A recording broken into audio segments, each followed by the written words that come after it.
무조건 행복할 것. 그레첸 루빈과 함께하는 행복 탐험기. 비 오는 날 버스 안에서 시작된 질문. 잠은 새로운 방식의 섹스야. 이 문장을 읽고 살짝 웃음이 나왔다면 벌써 그레첸 루빈의 세계에 살짝 발을 담근 거야. 무조건 행복할 것에서 그녀의 친구가 툭 던진 이 농담은 단순한 유머가 아니야. 수면 부족이 우리의 기분을 망치고 충분한 잠이 얼마나 삶을 빛나게 하는지를 보여주는 한 장면이지. 뉴욕의 번잡한 거리, 어퍼 이스트 사이드에 살며 변호사이자 작가로 바쁜 나날을 보내던 그레첸은 어느 비 오는 날 버스 안에서 문득 멈춰섰어. 창밖을 스치는 빗방울을 보며 그녀는 생각했지. 나는 지금 정말 행복한 걸까? 이 질문은 그녀를 1년간의 행복 프로젝트로 이끌었고 그 여정은 우리 모두의 마음에 잔잔한 파문을 일으켜. 자, 그녀가 어떤 길을 걸었는지, 그리고 그 길에서 무엇을 발견했는지 따뜻한 차 한 잔 들고 함께 따라가 보자. 책의 줄거리 12개월, 12가지 행복 실험. 무조건 행복할 것은 그레첸 루빈이 자신의 삶에서 행복을 더 깊이 느끼기 위해 1년 동안 벌인 실험의 기록이야.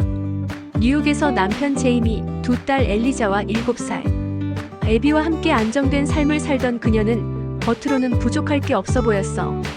좋은 직업, 사랑하는 가족, 안락한 집. 하지만 그녀는 종종 짜증을 내고 사소한 일에 불평하며 진정한 기쁨이 부족하다고 느꼈지. 어느 날 비 오는 버스 안에서 그녀는 결심했어. 1년 동안 매달 다른 주제로 행복을 찾아보자. 이게 바로 그녀의 행복 프로젝트의 시작이었어. 그레첸은 1년을 12개의 주제로 나눴어.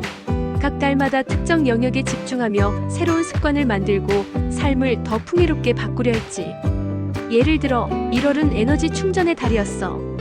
그녀는 충분한 수면을 취하고 책상 정리를 하며 운동을 시작했어. 이를테면 매일 밤 10분씩 집을 정리하며 어수선한 환경이 주는 스트레스를 줄였지. 침대 옆에 쌓인 책 더미를 정리하고 옷장을 깔끔히 정리하면서 그녀는 마음의 여유를 찾았어. 또 매일 20분 걷기를 시작하며 에너지가 늘어나는 걸 느꼈고 이 에너지가 일과 육아에서도 긍정적인 변화를 가져왔지. 책상을 정리하니 머릿속도 정리되는 기분이야 라고 그녀는 기록했어. 2월은 사랑과 관계에 초점을 맞췄어. 그녀는 남편 제이미와의 관계를 더 따뜻하게 만들기 위해 노력했지. 예를 들어 사소한 다툼을 줄이기 위해 5초 멈춤 규칙을 세웠어. 화가 날 때 5초간 숨을 고르며 감정을 가라앉히는 거야. 한 번은 제이미가 늦게 들어왔을 때 평소 같았으면 왜 이렇게 늦었어? 라고 툴툴거렸을 텐데 그녀는 5초를 기다린 뒤 오늘 하루 어땠어? 라고 부드럽게 물었지. 이 작은 변화가 둘 사이의 분위기를 바꿨고 제이미도 더 편안해 보였어. 아이들과는 더 많은 시간을 보내기 위해 함께 책을 읽거나 애비와 간단한 보드게임을 했어. 이런 순간들이 가족의 유대감을 깊게 했지. 6월은 놀이와 열정의 시간이었어. 그레첸은 어릴 때 즐겼던 취미를 떠올렸어. 글쓰기, 책 읽기, 새로운 것에 도전하기. 그녀는 블로그를 시작해 자신의 생각을 공유했고 이 과정에서 창의적인 에너지를 되찾았어. 예를 들어 그녀는 매주 한 번씩 사진을 찍으며 일상의 아름다움을 기록했지. 한 번은 공원에서 딸들과 뛰노는 모습을 찍었는데 그 사진을 보며 단순한 순간이 얼마나 소중한지 깨달았어. 또 새로운 취미로 요가를 시도하며 몸과 마음의 균형을 찾으려 했지. 그레첸은 심리학, 철학, 문학 등 다양한 분야의 책을 읽으며 행복에 대한 이론을 공부했어. 예를 들어 벤저민 프랭클린의 13가지 덕목에서 영감을 받아 자신만의 행복 규칙을 만들었지. 작게 시작하라, 완벽하지 않아도 괜찮다, 지금 이 순간을 즐겨라 같은 간단한 원칙들이 그녀의 나침반이 됐어. 하지만 이 여정이 늘 순탄했던 건 아니야. 8월의 영감과 명상 주제에서는 명상을 꾸준히 하는데 어려움을 겪었어. 바쁜 일정 때문에 명상 시간을 자꾸 잊었고 좌절도 했지. 또 친구들과 더 자주 연락하겠다는 목표는 종종 미뤄졌어. 하지만 그녀는 이런 실패를 통해 완벽주의를 내려놓고 작은 진전에도 감사하는 법을 배웠어. 그레첸의 이야기는 단순히 성공담이 아니야. 그녀는 자신의 약점과 좌절을 솔직히 드러냈어. 예를 들어 그녀는 내향적인 성격 때문에 큰 파티에서 어색함을 느끼곤 했지. 그래서 그녀는 자신에게 맞는 행복의 방식을 찾았어. 큰 모임 대신 소규모로 친구들과 만나거나 혼자 책을 읽는 시간을 소중히 여겼지. 이 모든 과정은 그녀가 행복이란 거창한 목표가 아니라 일상 속 작은 순간들에서 찾아진다는 걸 깨닫게 했어. 핵심 메시지: 행복은 우리가 만드는 것. 그레첸 루빈의 무조건 행복할 것은 몇 가지 강렬한 메시지를 우리에게 전해. 첫째, 행복은 의도적인 노력의 결과야. 그녀는 행복이 저절로 오는 게 아니라 우리가 매일 선택하고 실천하는 행동에서 나온다고 믿었어. 예를 들어 매일 아침 5분 명상을 하거나 가족과 저녁 시간을 보내는 습관이 쌓여 행복감을 키운다고 했지. 그녀는 행복은 목적지가 아니라 여정이라고 말했어. 이 말은 우리가 매일 조금씩 노력해야 한다는 뜻이야. 둘째, 작은 변화가 큰 차이를 만든다. 그레첸은 거창한 삶의 변화를 추구하지 않았어. 대신 책상 정리, 15분 일찍 잠자리에 들기, 친구에게 감사 문자 보내기 같은 소소한 행동에 집중했지. 예를 들어 그녀는 매일 밤 아이들에게 동화책을 읽어주며 잠들기 전 따뜻한 시간을 만들었어. 이런 작은 행동들이 쌓여 그녀의 일상을 더 밝고 긍정적으로 바꿨지.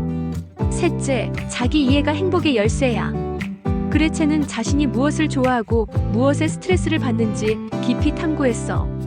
예를 들어 그녀는 자신이 내향적인 성격이라 큰 파티보다는 소규모 모임에서 더 행복하다는 걸 깨달았지. 또 그녀는 정리정돈을 좋아하지만 완벽주의에 빠지면 스트레스를 받는다는 것도 알았어.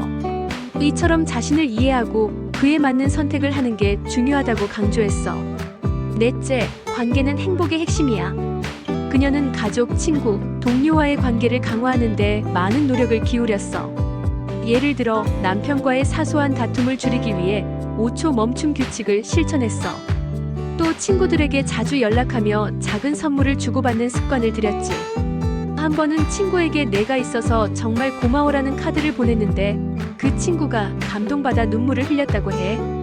이런 작은 상호작용이 관계를 더 깊게 만들고 행복을 키웠어. 다섯째, 완벽하지 않아도 괜찮다는 메시지야.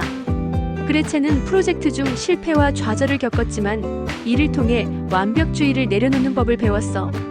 예를 들어 명상을 매일 하겠다는 목표는 종종 실패했지만 그녀는 일주일에 3번이라도 하면 충분해라고 자신을 다독였어. 이 태도는 우리에게도 큰 위로가 되지. 완벽한 행복을 추구하기보다는 매일 조금씩 더 나은 자신을 만들어가는 과정이 중요하다는 거야. 시사점: 우리의 일상에 주는 따뜻한 교훈. 그레첸 루빈의 행복 프로젝트는 우리에게 몇 가지 깊은 시사점을 던져줘. 첫째, 행복은 누구나 추구할 수 있는 보편적인 목표야. 그녀는 특별한 재능이나 부유한 환경이 없어도 누구나 자신의 일상에서 행복을 찾을 수 있다고 말해. 예를 들어 비싼 휴가를 가지 않아도 집에서 좋아하는 음악을 들으며 커피 한 잔 마시는 것만으로도 충분히 행복할 수 있지. 그녀의 이야기는 행복이 멀리 있지 않고 우리 곁에 있다는 걸 일깨워줘. 둘째, 습관의 힘을 강조해. 그레첸은 행복이 큰 사건이 아니라 매일 반복되는 작은 습관에서 나온다고 했어. 예를 들어 매일 아침 5분 스트레칭을 하거나 감사 일기를 쓰는 습관은 우리의 기분을 꾸준히 끌어올릴 수 있어. 한 번은 그녀가 매일 밤 5분간 다음날 할 일을 정리하며 마음의 부담을 덜었다고 했지. 이건 우리도 바로 따라 할 수 있는 실용적인 방법이야. 셋째, 자기 성찰의 중요성이야. 그레첸은 자신의 성격, 가치관, 좋아하는 일을 깊이 들여다봤어. 예를 들어 그녀는 자신이 조용한 시간을 좋아하고 사람들과 너무 오래 있으면 지친다는 걸 알았지. 그래서 그녀는 큰 모임 대신 혼자 책을 읽거나 소수의 친구와 깊은 대화를 나누는 시간을 더 소중히 했어. 우리도 바쁜 일상 속에서 잠시 멈춰 내가 진짜 좋아하는 건 뭘까? 라는 질문을 던져볼 필요가 있어. 너는 어떤 순간에 가장 행복하다고 느끼나? 커피 한 잔 마시며 창밖을 보는 순간? 아니면 친구들과 떠들썩한 시간을 보내는 때? 넷째, 관계의 소중함을 다시금 깨닫게 해. 그레첸은 가족과 친구와의 작은 상호작용이 행복에 얼마나 큰 영향을 미치는지 보여줬어. 예를 들어 그녀는 딸 엘리자와 매일 밤 10분씩 대화를 나누며 더 가까워졌어. 또 친구에게 잘 지내? 라는 문자를 보내는 사소한 행동이 관계를 돈독히 하고 자신의 기분도 좋아지게 했지. 이건 특히 현대 사회에서 바쁜 일정 때문에 관계를 소홀히 하기 쉬운 우리에게 큰 울림을 줘. 다섯째, 실패를 받아들이는 자세야. 그레첸은 모든 목표를 완벽히 이루지 못했지만 그 과정에서 배운 점들을 소중히 여겼어. 예를 들어 그녀는 운동을 꾸준히 하겠다는 목표를 세웠지만 어떤 날은 너무 피곤해서 건너뛰었지. 하지만 그녀는 완벽하지 않아도 괜찮아라며 자신을 다독였어. 이 태도는 우리에게도 큰 교훈이야. 작은 시도들이 모여 더 나은 삶을 만든다는 걸 잊지 말자. 여섯째, 지금 이 순간을 즐기는 법을 배워. 그레첸은 지금 이 순간을 즐겨라라는 규칙을 자주 되새겼어. 예를 들어 그녀는 딸들과 공원에서 시간을 보낼 때 스마트폰을 내려놓고 그 순간에 완전히 몰입하려 했지. 이 단순한 행동이 그녀에게 큰 기쁨을 줬어. 우리도 일상 속에서 소중한 순간을 놓치지 않도록 가끔은 멈춰서 주변을 돌아볼 필요가 있어. 다른 사람들의 반응, 독자들이 느낀 감동과 변화. 무조건 행복할 것은 전 세계 30개국에서 번역 출간되며 200만 부 이상 판매된 스테디셀러야. 이 책은 독자들에게 단순한 자기계발서를 넘어 삶을 돌아보게 하는 따뜻한 친구 같은 존재가 됐어. 예를 들어 한 독자는 이 책을 읽고 매일 10분씩 집을 정리하기 시작했는데 정말 스트레스가 줄었다고 했어. 그녀는 책상 위 잡동사니를 치우며 마음의 여유를 찾았고 이 작은 변화가 하루를 더 가볍게 만들었다고 했지. 또 다른 독자는 그레첸의 5초 멈춤 규칙에 감동받았어. 남편과 자꾸 다투던 내가 이 규칙을 따라했더니 정말 대화가 부드러워졌다며 이 간단한 습관이 가정의 분위기를 바꿨다고 했어. 한 블로거는 그레첸이 완벽하지 않은 모습을 솔직히 보여줘서 더 와닿았다. 나도 완벽하지 않아도 괜찮다는 용기를 얻었다고 썼지. 심리학자 아담 그랜트는 이 책을 실용적이면서도 따뜻한 행복 가이드라며 강력 추천했어. 그는 특히 그레첸의 과학적 접근과 개인적 이야기가 조화를 이룬 점을 높이 샀지. 하지만 모든 반응이 긍정적이지만은 않았어. 일부 독자는 그레첸의 삶이 너무 안정적이라 보통 사람들과 공감대가 적다고 느꼈어. 예를 들어 경제적 여유나 안정됨, 가정이 없는 사람들에게는 그녀의 이야기가 다소 멀게 느껴질 수 있다는 거야. 한 리뷰어는 그레첸은 좋은 환경에서 시작했기 때문에 그녀의 실험이 모두에게 적용되긴 어렵다고 지적했지. 그럼에도 그녀의 실험 방식과 실용적인 조언은 많은 이들에게 영감을 줬어. 한 독자는 내 상황은 다르지만 그녀의 작은 변화 철학을 내 삶에 맞게 적용해봤다. 매일 아침 5분 명상을 시작했는데 하루가 훨씬 더 차분해졌다고 했어. 특히 이 책은 다양한 연령층과 배경을 가진 사람들에게 영향을 미쳤어.